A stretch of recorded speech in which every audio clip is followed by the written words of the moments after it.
Shalom rekan-rekan semuanya yang dikasih Tuhan. Terima kasih untuk Bapak Pendeta Andiko Perpahan yang memberikan waktu dan kesempatan kepada saya, secara khusus kepada pimpinan Sekolah Alkitab Purbasari yang ada di Pematang Siantar ini. Rekan-rekan semuanya, kenalkan, nama saya Derman P. Nababan, dari marganya tentunya orang Batak, BTL, Batak Tembak Langsung, dari Seborong-borong, daerah Kutar, Desa Lubuan Tonga-Tonga. Lahir besarnya saya ada di sana. Ini istri saya, Rumata Rosini Tasianya, Boru Manado. Tapi banyak orang bilang bahwa dia ini Manado. Ya benar, Manado. Maksudnya menang nampang doang. Gitu. Ya. Dia asalnya dari Dolok Sanggul, tapi lahir besarnya di Jakarta. Kalau pekerjaan saya sehari-hari sebagai hakim, merangkap sebagai Ketua Pengadilan Negeri Pematang Siantar. Istri saya ini seorang jaksa di Kejaksaan Negeri Simalungun. Jadi kami ini berdua adalah sarjana hukum, magister hukum. Anak kami yang pertama, Tiffany Saulina, saat ini masih semester 7 di Institut Teknologi Bandung, jurusan Teknik Elektro. Dia saat ini tinggal di Bandung. Sedangkan anak yang kedua, Kevin Jagar Eliezer, saat ini baru masuk semester 1 di Universitas Parahyangan Bandung, jurusan Hubungan Internasional. Itu perkenalan singkat dari kami. Saya tidak berbicara ataupun membahas masalah teologi di sini, karena itu bukan bidang saya. Kalau Anda bertanya terkait dengan hukum kepada saya, mungkin bisa saya jawab. Tapi kalau terkait dengan teologi, pakarnya ada di sebelah kanan saya, Bapak Pendeta Paham. Ya. Jadi kalaupun nanti Anda bertanya kepada saya, janganlah tanya hal-hal yang teologis. Ya. Tapi kalau masalah sosial kemasyarakatan, kaitannya dengan firman Tuhan, ya bisa-bisa saja. Saat ini saya akan menyampaikan pemimpin dan rasa aman. Kita harus menyadari bahwa kita ini semua adalah pemimpin yang sudah berkeluarga. Paling tidak dia menjadi pemimpin bagi istri dan anak-anaknya. Bagi Anda yang belum berkeluarga, Anda juga adalah pemimpin, paling tidak pemimpin bagi diri sendiri. Ketika Anda terjun ke dunia pelayanan, maka Anda juga menjadi pemimpin. Bisa kelompok sel, bisa kaum muda, bisa pemimpin guru sekolah minggu. Semua itu adalah pemimpin. Jadi Anda garis bawahi bahwa pemimpin yang dimaksud di sini adalah pelayan. Ya, jadi tidak berbicara pemimpin seperti saya, ketua di pengadilan, bukan berbicara seperti seorang kapolres atau bupati, tetapi itu pun juga adalah pelayan. Karena ketika saya dipercayakan menjadi ketua, maka itu adalah bentuk pelayanan saya kepada bangsa dan negara, di mana pemerintah memberikan legalitas ataupun memberikan mandat kepada saya. Tetapi Anda nantinya mendapatkan mandat dari siapa? Mandatnya langsung dari Tuhan, melalui nanti kepala sidang atau pembina-pembina saudara, di mana nanti saudara ditugaskan. Jadi karena itu penting bagi kita untuk mengetahui bagaimana rasa aman itu harus dimiliki oleh seorang pemimpin, harus dimiliki oleh seorang pelayan. Ada dua observasi. Pemimpin-pemimpin besar adalah orang yang seringkali merasa paling tidak aman terhadap orang lain, padahal dia pemimpin besar. Yang kedua, banyak masalah terjadi atau bangkit antar orang per orang dari rasa ketidakamanan itu, atau sering disebut dengan feeling of insecurity. Ketika saya tidak aman atau ketika istri saya tidak aman, maka itu kemungkinan akan berkonflik. Karena itu kita harus menjawab, jawablah dalam hati. Apakah Anda mudah kecewa atas penilaian negatif atau masukan terhadap perilaku ataupun penampilan Anda? Ketika orang menilai penampilanmu tidak sesuai dengan yang dia inginkan, apakah Anda kecewa? Nah itu. Kemudian yang kedua, apakah Anda merasa tidak aman bila bersama-sama dengan orang yang lebih mampu atau lebih berpotensi daripada Anda? Katakanlah dosen saudara sudah S2, Anda sementara hanya tamat SMP. Bisa nggak saudara merasa nyaman ketika duduk bersama-sama dengan dia, atau sebaliknya? Atau Anda gelisah? Apakah saya selalu khawatir bahwa saya akan selalu kehilangan pekerjaan, bahwa saya akan selalu kehilangan posisi ataupun kedudukan saya? Misalnya nanti kalau Anda jadi gembala sidang, ada di antara jemaat yang lebih mampu atau memiliki potensi yang lebih, apakah Anda khawatir jangan-jangan anak ini jadi gembala sidang menggantikan saya? Ya itu Anda jawablah dalam hati, ya, karena memang Anda pada umumnya kan belum terjun ke dunia pelayanan. Hasilnya bagaimana kira-kira? Sekarang kita analisa dari kehidupan Yusuf yang luar biasa. Kehidupan Yusuf yang luar biasa dari Kejadian 37 sampai dengan Kejadian 50. Ini panjang sekali, tidak mungkin kita bahas satu persatu. Yusuf, dia tumbuh dalam keluarga dengan anggota-anggota yang tidak aman. Mengapa saya katakan Yusuf itu tumbuh bersama dengan saudaranya yang tidak aman? Suatu ketika bermimpilah Yusuf, lalu mimpinya itu diceritakannya kepada saudara-saudaranya. Sebab itulah mereka lebih benci lagi kepadanya. Lebih benci lagi kepadanya, artinya sudah ada kebencian sebelumnya. Mengapa saudaranya benci kepada Yusuf? Anda tahu Yusuf lahir ketika ayahnya Yakub sudah tua. Oleh karena itu Yusuf ini mendapat perhatian lebih, mendapat perlakuan istimewa, privilege dari saudara-saudaranya yang lain. Biasalah kalau orang kita kan, kalau anak yang paling kecil itu selalu lebih disayang daripada siapa.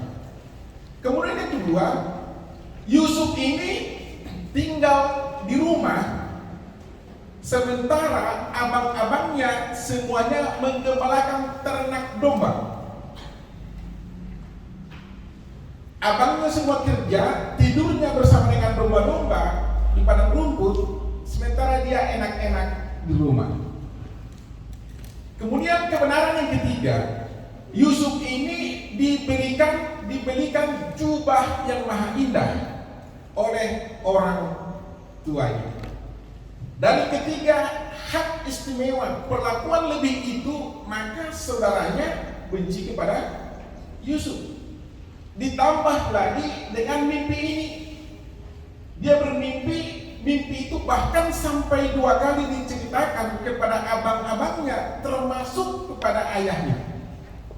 Intisari daripada mimpi itu adalah suatu ketika kelak Yusuf akan menjadi pemimpin bagi abang-abangnya, termasuk kepada ayahnya. Abang daripada Yusuf ini tidak terima. Masa sih anak yang paling kecil memimpin kita? Harusnya anak sulung yang menjadi pemimpin. Lagi pula anak ini tinggal di rumah, menjadi kesayangan papa dan mama. Kita kerja keras, ujuk-ujuk pula dia bermimpi akan menjadi pemimpin bagi kita. Makanya abangnya semakin benci lagi kepada Yusuf.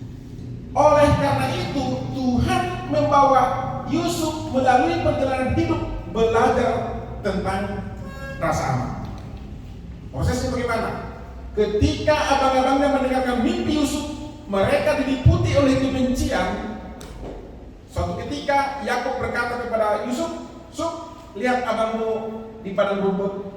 Apakah makanan mereka cukup? Apakah pakaian mereka masih cukup?" Yusuf pergi. Ketika abangnya melihat dari kejauhan, maka mereka membuat rencana jahat kepada Yusuf. Yang pertama, mereka merencanakan untuk membunuh Yusuf dan memasukkan ke dalam sumur kosong. Tapi setelah dalam proses rapat mereka berkata, ngapain kita bunuh anak ini? Ini kan saudara kita, darah daging kita. Lebih baik kita jual kepada orang lain. Maka Yusuf dijual kepada orang Mesir. Dijual berapa perak? 20 sikal perak. Ya. Yusuf dijual 20 sikal perak ke orang Ismail dan dibawa ke Mesir, dijual kepada Potifar, kepala pengawal Firaun. Saudara, abang-abangnya membuat cerita bohong, hoax. Ceritanya apa? Anakmu yang paling bungsu, yang paling kecil sudah diterkam binatang buas. Inilah jubahnya, dilumuri darah kambing. Mereka berbohong. Bapak Ibu, itu membuat duka yang amat dalam bagi Yakub.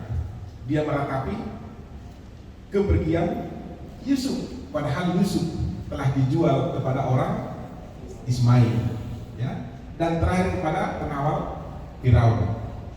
Di rumah Firaun ternyata Yusuf disertai oleh Tuhan, sehingga apapun yang diperbuat berhasil.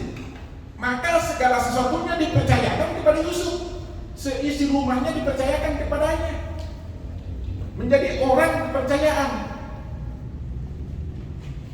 Tetapi dalam proses perjalanan itu, istri Potifar diam-diam menaruh hati kepada Yusuf. Mengapa? Yusuf itu rupanya tampan, rupawan, ganteng, kayak saya lah kan gitu. Ganteng kan? Haleluya. Amin. Saya ganteng gitu. Jadi kalau ada orang berkata kepada kamu jelek, oh enggak, saya ganteng. Mau ngaku saya ganteng? Saya ini gambar Allah. Oke? Tuhan tidak salah menggambar saya. Tuhan tidak salah mencipta saya. Walaupun hidung menonjol ke dalam, gigi menonjol keluar, itu tetap ganteng. Amin? Iya dong, harus percaya diri. Jadi anak-anak muda, kalau ada cewek mengatakan jelek, mereka kan, oh enggak, abang yang paling ganteng gitu. Mengapa? Karena aku ini gambar diri Allah, imago Dei, ya kan? Kita ini gambar diri Allah, ya. Hanya tidak ada satupun rupa dan gambar kita yang mirip dengan, yang sama dengan orang lain, karena memang itulah keunikan Tuhan. Istri Potifar berkata, lihat itu orang Ibrani yang kau bawa ke rumah ini, dia hendak memperkosa saya. Wah, ngeri banget. Padahal sebaliknya, istri Potifar yang hendak memperkosa Yusuf. Anda tahu sanksinya apa? Potifar memasukkan Yusuf ke dalam rumah tutupan, rumah tahanan, penjara. Ditentukan nggak berapa lama? Tidak ditentukan. Kalau saya menghukum orang 10 bulan, 1 tahun, 5 tahun, ini tidak ditentukan berapa lama lamanya. Berapa lama dia dimasukkan ke dalam rumah tutupan. Adik-adik semuanya, ketika di dalam penjara, di rumah tutupan, Yusuf menjadi kesukaan kepala penjara. Pada waktu yang sama, dimasukkan juru minuman raja dan juru roti raja ke tempat yang sama. Mereka berdua bermimpi tentang satu hal yang sama. Mimpinya diceritakan kepada Yusuf. Yusuf berkata kepada juru roti raja, dalam 3 hari ke depan engkau akan ditinggikan di tiang gantungan atau dihukum mati. Tetapi kepada juru minuman raja dia berkata, dalam 3 hari ke depan hal yang sama, engkau akan ditinggikan, dikembalikan posisimu kepada kedudukan semula. Engkau akan mengangkat piala bagi raja. Tetapi Yusuf berkata kepada juru minuman raja, Tetapi engkau harus janji, sebelum kamu keluar dari tempat ini, beritahukanlah hal ihwalku, beritahukanlah perkaraku kepada raja. Aku tidak melakukan sesuatu yang salah sehingga aku ada di tempat ini. Oke? Kata Yusuf. Oke, sudah, mereka cas. Selamat. Apakah juru minuman raja mengingat Yusuf? Tidak. Dia juga dilupakan juru minuman raja. Kasihan dulu sudah masuk di penjara di fitnah. Di penjara juga dilupakan juru minuman raja. Bukan karena kesalahan. Adik-adik semuanya dikasih oleh Tuhan. Setiap Yusuf menemukan keamanan dalam suatu kedudukan, Allah langsung menggesernya. Jadi ketika dia aman di rumah Potifar, Tuhan geser, masuk di penjara. Di penjara juga dia dilupakan oleh orang yang sudah berjanji untuk mengingatnya. Menderita sebelum menerima kekuasaan. Luar biasa, ya. Yusuf menemukan rasa aman sebelum diberikan keberhasilan. Kejadian 41 ayat 42. Dan pada usia 30 tahun, Yusuf dianggap menjadi Perdana Menteri, orang kedua di Mesir. Anda tahu, Yusuf orang Ibrani, orang Israel hanya seorang diri di Mesir. Dari aspek minoritas dan mayoritas, dia tergabung minoritas. Tapi dia menjadi orang kedua. Ceritanya seperti apa? Ketika Raja Firaun bermimpi, mimpinya diberitahukan kepada seluruh ahli, kepada seluruh orang bijaksana yang ada di seluruh negeri. Tak seorang pun yang dapat mengartikan apa arti mimpi raja. Maka raja menjadi galau. Apa yang akan terjadi? Mimpiku ini sampai 2 kali. Maka dia curhat kepada juru minuman raja. Anda tahu juru minuman raja bukan orang bijaksana. Keahlian dia hanya meracik minuman seperti bartender. Cocok enggak ini kepada raja? Apakah ini memabukkan? Apakah ini dapat mempengaruhi kesehatannya? Itulah keahlian juru minuman raja. Tetapi tidak terhadap hal-hal mimpi. Tidak terhadap hal-hal kebijaksanaan terkait dengan pelaksanaan pemerintahan. Raja galau, curhat dia. Maka juru minuman raja teringat kepada Yusuf yang ada di rumah tutupan. Raja berkata, panggil dia. Dipanggil. Gunting rambutnya, rapikan. Kenakan pakaian yang indah kepadanya. Setelah itu mandi dia. Adik-adik semuanya, dia diperhadapkan kepada Firaun. Raja curhat kepadanya. Maka apa yang dikatakan oleh Yusuf? Hiduplah engkau tuanku raja. Bukan aku, tetapi Tuhanlah yang memberitahukan hal ini kepada tuanku raja, bahwa dalam 7 tahun ke depan akan terjadi kemakmuran di seluruh negeri. Dan setelah itu 7 tahun berikutnya akan terjadi kelaparan yang sangat amat di seluruh negeri. Oleh karena itu tuanku raja, hendaklah engkau mengangkat seorang yang cakap selama 7 tahun ke depan untuk mengumpulkan sebagian dari hasil seluruh negeri, disimpan di lumbung perbendaharaan untuk persiapan 7 tahun berikutnya. Maka raja bersaksi kepada Yusuf dan seluruh orang-orang yang ada di sana. Tidak ada seorang pun orang yang bijaksana, orang yang memperoleh hikmah daripada Allah selain daripada Yusuf ini. Maka raja berkata kepada Yusuf, engkaulah yang diangkat untuk itu. Maka raja menanggalkan cincin meterai dari tangannya, mengenakannya kepada jari Yusuf, berbicara tentang kuasa, berbicara tentang otoritas. Semua orang yang berurusan dengan kau akan hormat.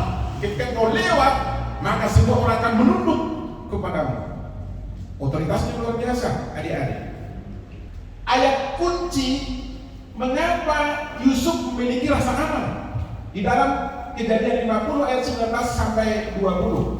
1, 2, Iya, janganlah takut, sebab aku ini kamu ganti Allah. Memang kamu telah merekarekakannya yang terhadap aku, tetapi Allah telah merekarekakannya untuk kebaikan, dengan maksud untuk melakukan seperti yang terjadi sekarang ini, yakni memelihara hidup satu bangsa yang besar. Ketika Yusuf sudah diangkat menjadi Perdana Menteri, benar 7 tahun berikutnya terjadi kelaparan di seluruh negeri, termasuk di tanah Kanaan, di mana ayah Yusuf tinggal. Yakub berkata kepada abang-abangnya Yusuf, pergi kalian ke daerah Mesir, karena saya dengar di sana ada makanan. Pendek cerita, bertemu dengan Yusuf. Yusuf berkata, bawalah ke sini adikmu yang paling bungsu, dan bawalah bapak dan ibumu ke tempat ini, supaya kamu bisa hidup di tempat ini. Yusuf dengan rasa aman mengundang saudara-saudaranya yang menjolimi dia, yang berbuat jahat kepada dia, untuk tinggal di Mesir. Pendek cerita, ketika Yakub mengetahui bahwa itu adalah anaknya yang dikatakan telah mati diterkam hutan buas, maka Yakub bersuka cita. Mereka tinggal di tanah Mesir. Anda tahu di mana orang-orang Israel ditempatkan oleh Yusuf? Mereka ditempatkan di tanah Gosen. Mengapa di tanah Gosen? Tanah Gosen itu curah hujannya tinggi. Tanah Gosen itu subur, cocok untuk peternakan. Orang-orang Israel, kebiasaan mereka adalah beternak, sedangkan ternak bagi orang Mesir adalah kekejian. Maka oleh karena itu dibuatlah tempat mereka tersendiri di tempat yang subur, yang curah hujannya tinggi, supaya mereka bisa mengembalakan ternak domba. Daerah yang subur. Bayangkan, orang yang menjahati Yusuf ditempatkan di tempat yang terbaik, tempat yang terindah. Mereka mendapat keamanan yang penuh. Lalu ketika Yakub mati, mereka rapat keluarga. Abang-abangnya ketakutan. Mengapa? Ayah kita sudah mati. Pastilah Yusuf ini akan balas dendam kepada kita atas perilaku jahat kita. Oleh karena itu kita harus sepakat mengatakan supaya kita ini semua menjadi pembantu daripada Yusuf, baik harta kekayaan kita dan seluruh apa yang ada kepada kita. Ketika pesan ini sampai di telinga Yusuf, maka dia berkata seperti ini, jangan takut, sebab aku ini pengganti Allah. Memang kamu merencanakan merencanakan yang jahat terhadap aku, tetapi Tuhan telah mengubahkannya untuk kebaikan. Kebaikan untuk apa? Untuk hidupmu, untuk hidup saya, untuk hidup bangsa yang besar, untuk memelihara bangsa yang besar. Mengapa harus dipelihara? Anda tahu bahwa Abraham adalah nenek orang percaya. Tuhan telah berjanji kepadanya, keturunanmu akan seperti bintang di langit dan seperti pasir di pinggir pantai. Lalu apakah dengan kelaparan itu keturunan Abraham ini akan musnah? Tidak. Oke, sepakat? Karena sebelumnya Tuhan sudah berjanji kepada Abraham, dan perjanjian itu diikat terus, walaupun masa sulit, walaupun masa susah, walaupun abang-abangnya Yusuf berkhianat kepada Yusuf. Tetapi Yusuf berkata, untuk kebaikan, dengan maksud melakukan seperti yang terjadi sekarang ini. Amin. Adik-adik semuanya, Anda sebelum menjadi seorang gembala sidang, sebelum menjadi seorang pelayan, harus benar-benar memahami ini. Kalau ada orang yang berkhianat kepadamu, ingat, katakan kepada dia, kamu merencanakan yang jahat kepada saya, kepada keluarga saya, kepada istri saya, tetapi Tuhan akan mengubahkannya menjadi kebaikan. Amin. Jangan gampang berganti. Wah, begini rupanya pelayanan, pulang lagu. Jangan seperti itu. Oke? Harus memiliki pribadi yang tangguh seperti Yusuf. Ya, 13 tahun Yusuf ada di Mesir sebagai budak. Dia diperjualbelikan, difitnah istri Potifar, dan dijumpakan minuman raja penuh dengan penderitaan. Kondisi ini membentuk Yusuf menjadi pribadi yang rendah hati dan selalu mengandalkan Tuhan. Ingat, pribadi yang rendah hati dan selalu mengandalkan Tuhan. Ketika kau masa sulit, Jadilah rendah hati. Ketika keadaanmu sulit, semakin merendahkan hati dan andalkanlah Tuhan. Tidak ada yang bisa kau andalkan. Ada familimu Kapolres, tidak bisa. Ada familimu kita bekerja, tidak bisa. Andalkan Tuhan. Oke?